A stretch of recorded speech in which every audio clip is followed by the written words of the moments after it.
Hey guys, Retrou here. So I wanted to make a video that explains a little bit of the math behind how set building works and how you guys can use this information to make better builds.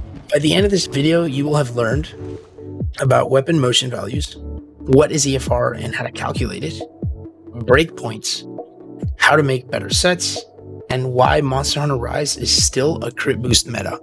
So first off, we have motion values. Now, hammer is not a very complex weapon when it comes to its damage calculations. Like most other weapons, hammer has a motion value attached to each of the moves in its combo toolkit. These values change depending on two things.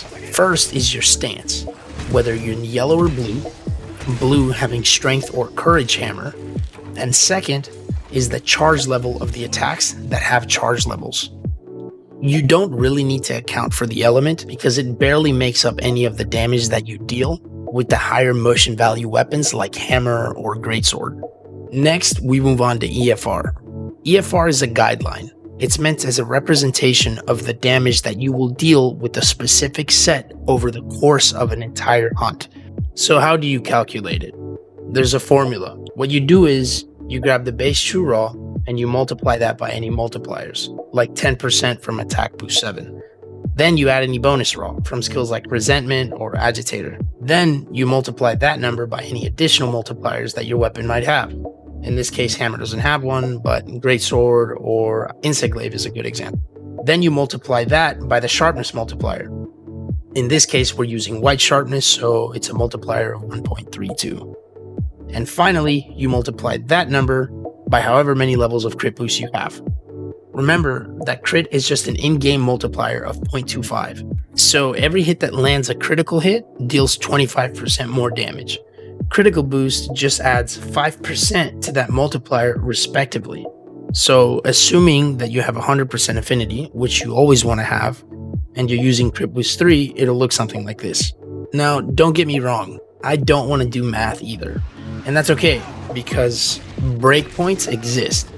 An example of a breakpoint when set building is the base true raw of the weapon.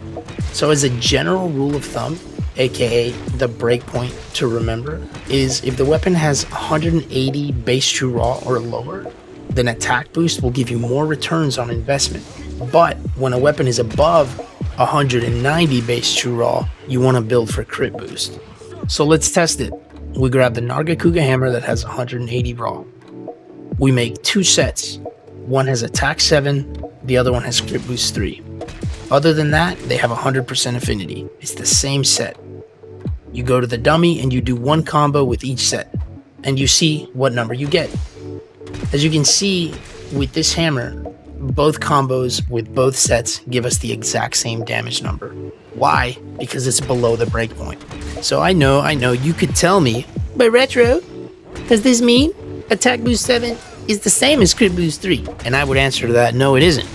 Because when you grab the Mizu hammer that has 200 base true raw, and you replicate the same test with the same skills, same sharpness, same combo, you get a higher damage result using the crit boost set than you do attack 7.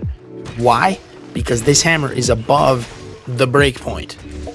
Now, the short answer to all of this is that we're very limited as to what sets we can make at the moment, but it's good to keep in mind that stacking attack boost 7 isn't always the answer. Here's a graph. This graph roughly tries to pin down the breakpoints as to, depending on how much raw you have, when you should prioritize crit boost or attack. Also, don't be afraid to make multiple sets. Use a set builder, I'll link it in the description, and go in the training area, do a combo, and see what gives you the best result. As it stands, however, the better that the weapons we get become, aka the higher the raw goes, the more valuable crit boost will become. It's actually kind of exciting because the rework on attack 7 indicates that we're going to hit a lot harder than we were hitting in World, which is pretty exciting considering we were in the thousands. Anyway, the TLDR of all of this is breakpoints are between 180 and 190, sometimes 200 depending on the weapon. EFR is the average damage that you deal over the course of a hunt, and crit boost is better than attack. Thanks for watching, and I'll see you on the next video.